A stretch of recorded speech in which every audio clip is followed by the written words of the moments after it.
아멘. 반갑습니다. 한목나 177일 신명기 24장을 통하여서 하나님께서 주시는 지혜와 지식으로 말씀이 깨달아지고 깨달은 그 말씀을 가지고 삶을 사는 저와 여러분 되기를 간절히 소망합니다. 오늘 24장의 개요는 23장에 이어서 율법이 적용되어야 할 다양한 사례들을 제시하고 있습니다. 이웃과 공동체를 영위하는 데 필요한 조처들입니다. 이러한 상황들은 나의 권리와 생명이 소중한 것처럼 이웃의 권리와 생명 역시 소중하다는 사실을 일깨우는 것입니다. 먼저 이혼에 대한 규례인데 비록 이혼 증서를 주고 이혼을 허락하지만 그것은 합법화하라는 법이 아니라 남자 마음대로 내쫓지 못하게 하는 것이고, 이혼한 여자와 다시 재혼하지 못하게 하는 것은 기분에 따라 마음대로 하는 것을 금지하기 위한 것입니다. 약자인 여성의 권리를 배려하는 법입니다. 전당물에 대해서 몇 번 나오는데 모두가 가난하고 소외된 이웃을 보호하라는 취지의 말씀입니다. 생활 도구를 전당잡지 못하게 하고 동족을 종으로 팔지 못하게 하며 공동체 전체를 보호하도록 나병에 대한 지시를 내리신 것입니다. 그리고 계속해서 가난한 자의 정당물 취급 방법과 옷은 밤이 되기 전에 돌려줘야 할 것, 품삯을 해지기 전에 주어야 할 것, 추수한 이후에 곡식이나 포도를 남겨둘 것을 지시하고 있습니다. 이것이 신명기 24장의 전반적인 개요, 이혼과 재혼, 약자와 가난한 자의 권리에 대해 말씀을 하고 있습니다. 오늘 24장의 단어는 두 번째 설교, 이웃사랑, 간증입니다.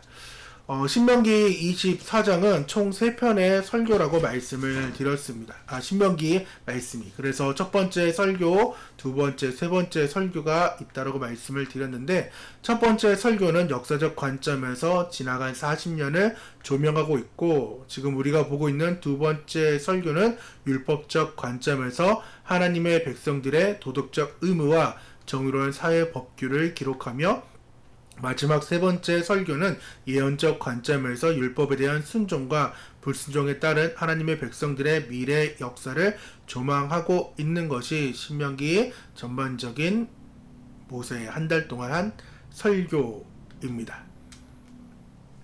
우리는 지금 신명기 법 중에서 사회생활 규례를 보고 있습니다. 21장부터 이 사회생활 규례는 공동체와 이웃사랑을 지금 담고 있는 것을 보게 되는데, 율법은 처음부터 마지막까지 이웃사랑에 관한 그러한 법입니다. 모세오경에 하나님께 제사하는 것, 또한 우상을 섬기지 않는 것, 또한 전쟁에 임할 때 그러한 명령들 외에는 거의 대부분 이웃사랑에 관한 하나님의 명령입니다. 가난한 사람들에 대한 규정, 규례는 계속해서 이어지는데 24장의 6절, 10절에서 13절, 14에서 15절, 17에서 22절이 가난한 사람들에 대한 규정과 규례에 대해 말씀을 하고 있습니다. 그래서 레위인, 객, 고아, 가부 이 네 부류가 지금 나오게 되는데, 돌봄과 자비의 대상으로 하나님께서는 레위인, 객, 고아, 가부를 돌보아 주라고 말씀을 하고 계십니다. 왜냐? 우리는 세상과 달라야 되는 그러한 사람들이기 때문입니다. 마태복음 5장 38에서 42절 쉬운 성경에는 너희는 눈에는 눈으로 이에는 이로 라는 말을 들었다. 그러나 내가 너희에게 말한다. 나쁜 사람과 맞서지 마라. 만일 누가 내 오른뺨을 때리거든 다른 뺨도 돌려대라. 이것을 약간 좀 부연 설명하면은, 오른뺨을 이렇게 때리게 되면은 왼뺨도 돌려대라는 이 상황 같은 경우는 맨 처음에 이제 받을 그 오른뺨은 보통 손등으로 이렇게 좀 맞게 된다고 합니다. 이렇게 오른뺨으로 이렇게 때리다 보면. 그래서 자연스럽게 손등으로 이렇게 얼굴을 맞게 되니까 이 오른뺨을 돌려대라고 얘기를 하는, 왼뺨도 이렇게 하라는 그러한 상황이고, 40절에는 만일 누가 너희를 재판에 걸어 내 속옷을 가지려고 하거든 겉옷까지 내어 주어라. 만일 누가 너를 강제로 약 1.5km를 가게 하거든 그와 함께 약 3km를 가 주어라. 내가 달라고 하는 사람에게 주어라. 내게 꾸러온 사람을 거절하지 말라. 원수까지도 사랑하여라. 라고 지금 예수님께서는 우리에게 말씀을 하고 계십니다. 즉 우리는 세상과 다른 삶을 살라라고 말씀을 하십니다. 이렇게 세상과 다른 삶을 살 때에 우리의 삶은 신앙과 관련된 이야기로 쌓여지게 되고, 그렇게 쌓여진 것이 즉 간증이 많이 생기는 것입니다.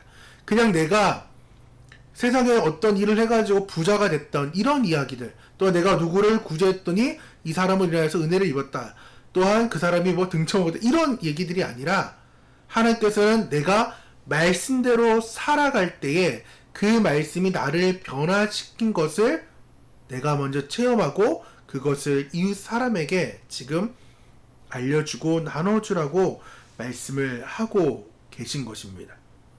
왜 하나님께서 이렇게 지금 우리에게 이웃 사랑의 법을 말씀하고 계실까요? 그것은 오늘 18절에 너는 애굽에서 종되었던 일과 내 하나님 여호와께서 너를 거기서 속량하신 것을 기억하라. 이러므로 내가 내게 이 일을 행하라 명령하노라 라고 말씀을 하고 계십니다. 그리고 신명기 24장 22절에도 비슷하게 이 구절을 말씀을 하고 계십니다. 하나님께서는 지금 우리 보고 애굽에서 종되었던 일들을 기억하라고 말씀합니다. 그리고 마음속 깊이 새겨 놓으라고 말씀을 하십니다. 이렇게 말씀하신, 그리고 그 기억하라는 그 이유가 있습니다. 첫째, 그 노예 이야기입니다. 출애굽한 사람들은 애굽을, 그리고 그 애굽의 경험을 쓸모없는 것으로 여기기 쉽습니다. 그리고 어떻게 보면은 수치스러운 일이고 아픔의 일입니다. 그리고 상처입니다. 그러나 하나님께서는 애굽에서 종 살았던 그 때를 기억하라고 말씀하십니다. 하나님의 취지는 곧 가나안 땅에 들어가서 살 때에 노예 생활을 하면서 다른 사람에게 대우받기를 원하는 그러한 상황들이 있다면 갇힌 처지에 있는 그 사람들로 그대로 해주라는 것입니다. 즉 내가 노예 생활을 함으로 인하여서 그 겪었던 것들을 그 사람들의 마음을 헤아려서 그들에게도 대접을 받고자 하는 대로 대접을 해주라고 말씀을 하고 있다라는 것입니다. 하나님께서는 실패마저도 사용하십니다. 과거의 그 쓰라린 경험, 그것을 나와 이웃을 위해 귀한 교훈으로 삼으라고 지금 하나님은 말씀합니다. 그것을 통해 믿음의 삶이 이렇게 높아지고 그것을 원동력으로 삼아서 신앙의 스토리로 만들어 가라는 것입니다. 두 번째 이야기는 구원받은 이야기입니다. 출애굽, 정말 어떻게 보면은 그냥 하나님의 은혜로 공짜로 된 것입니다. 하나님의 은혜가 있었기 때문에 이스라엘은 구원받을 수 있었습니다. 또한 하나님의 약속이, 언약이 있었기 때문에 이스라엘 백성들은 구원받을 수 있었습니다. 그렇기 때문에 노예에서 이제 구원받은 백성이라 그런다면은 하나님의 뜻대로 살아가며 행할 줄 알아야 된다는 것입니다. 하나님께서는 우리가 사랑하는 대상을 바꾸기 시작하십니다. 우리의 가치관을 바꾸십니다. 자기 중심적 그 행복에서 나를 구원하신 그 하나님을 바라보게 하시고, 또한 이웃을 바라보게 함으로써 하나님에 대한 사랑과 이웃에 대한 그 사랑으로 우리의 마음을 바꾸면서 헌신을 지금 요구하고 계시고 섬김을 요구하고 계십니다. 그래서 하나님께서는 우리의 삶의 우선순위를 이제 노예의 삶에서 무엇을 먹을까, 어떻게 살까, 그리고 이 삶이 언제 끝날까, 이런 상황을 해결해 줌으로써 이제 구원받은 백성이라고 한다면은 나의 삶의 그러한 평판보다 하나님의 영광의 그러한 삶을 살라고 말씀을 하시는 거죠. 세 번째 이야기, 이제 노예의 이야기, 구원받은 이야기에서 자유인의 이야기로 바뀌게 됩니다. 노예의 삶에서 하나님께서는 이제 자유를 허락하여 주셨습니다. 이제는 자유로운 삶을 기초로 충성된 일꾼이 되라고 하나님은 말씀합니다. 충성된 일꾼, 정말 어려운 삶이고 온갖 고난과 환난이 있는 삶임에는 분명합니다. 하지만 그 고난과 환난은 자유인으로서 하나님이 함께하여 주시고 능히 이기게끔 하나님께서 해 주신다고 말씀하십니다. 그렇기 때문에 우리는 그 일에 대해 다시금 하나님이 주어진 그 멍에와 그 삶 때문에 우리가 노예의 삶으로 들어갈 때가 너무나도 많이 있습니다. 오히려 마치 공짜로 주는 그런 음식이 나에게는 맞다라고 생각하면서 노예로서 전혀 자유함을 누리지 못하는데도 그저 주어지는 그 음식에 현혹되어서 자유인의 삶을 포기하며 살아갈 때가 많이 있는데, 하나님께서는 그리스도의 성품, 즉 예수님 닮은 제자로서의 삶을 살 수 있게 우리에게 힘을 주시는 분입니다. 그러하기 때문에 17절부터 마지막 22절까지 그 상황, 즉 애굽의 그 상황, 노예에서 구원받고 내가 마침내 자유인으로 살게 되었으니까 하나님은 하나님의 법을 지키면서 나아가라고 말씀하고 계십니다. 너는 객이나 고아의 송사를 억울하게 하지 말며 과부의 옷을 전당 잡지 말라. 내가 밭에서 곡식을 벨 때에 그 한 뭇을 밭에 잃어버렸거든 다시 가서 가져오지 말고 나그네와 고아와 과부를 위하여 남겨두라. 그리하면 내 하나님 여호와께서 내 손으로 하는 모든 일에 복을 내리시리라. 즉 하나님께서는 고아와 과부를 이제 위하여서 살 때에, 자유인의 삶을 살아갈 때에 모든 일에 복을 주신다고 말씀을 하십니다. 더 나아가서 내가 내 감람나무를 떤 후에 그 가지를 다시 살피지 말고 그 남은 것은 객과 고아와 과부를 위해 남겨두어라. 내가 내 포도원의 포도를 딴 후에 그 남은 것을 다시 따지 말고 객과 고아와 과부를 위해 남겨두라. 마지막입니다. 같이 읽겠습니다. 너는 애굽 땅에서 종되었던 것을 기억하라. 이러므로 내가 내게 이 일을 행하라 명령하노라. 즉 하나님께서는 애굽 땅에서 종되었던 것들을 기억하여 가지고 객과 고부와 과부, 더 나아가서 그 레위인들을 생각함으로써 자유인의 삶을 살고 또한 이웃사랑을 실천하라고 말씀하고 계십니다. 말씀을 정리하겠습니다. 해방된 노예만이 자유인의 삶을 살 수 있습니다. 또한 참 자유인의 삶을 산다라는 것은 신실한 종의 삶을 산다라는 것입니다.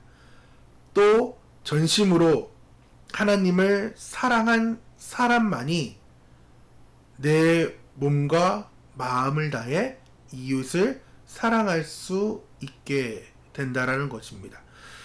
지금 사회생활 규례를 보면서 하나님께서는 말씀 속에 우리에게 하고 싶은 말씀이 계십니다. 그것은 바로 이웃 사랑입니다. 말씀대로 살아갈 때만이 우리에게 복이 임하게 될 것입니다. 오늘 24장의 삶을 읽을 때 나에게 있는 객과 고아와 과부, 레위인은 누구인지 생각해보고 작은 것이라도 나누어 주어 그리스도의 사랑을 전하길 원하고, 두 번째는 나에게 헌신의 삶, 사랑의 삶이 있는지, 그리고 간증의 삶을 살 수 있게 나의 삶을 축복하며 기도하는 오늘 밤 그리고 내일의 하루의 삶이 되기를 간절히 소망합니다. 이 시간 함께 기도하며 나아가도록 하겠습니다. 하나님, 우리를 애굽의 종살이에서 구원하여 주시고 자유인의 삶을 살게 하시니 감사합니다. 신실한 종의 삶을 살기를 원합니다. 말씀에 순종하길 원합니다. 말씀이 나를 이끌어서 하나님을 사랑하고 이웃을 사랑하는 삶을 살아낼 수 있도록 주여 도와주옵소서. 하나님께서 말씀하시는 너는 애굽의 종되었던 것을 기억하라고 말씀하십니다. 내가 세상의 종되었던 것을 기억하여 세상에 종되어 있는 그들을 그리스도의 사랑과 섬김으로 이들도 마침내 예수로 인하여서 구원받아 새로운 자유인의 삶을 살아낼 수 있도록 우리를 사용하여 주옵소서. 예수님의 이름으로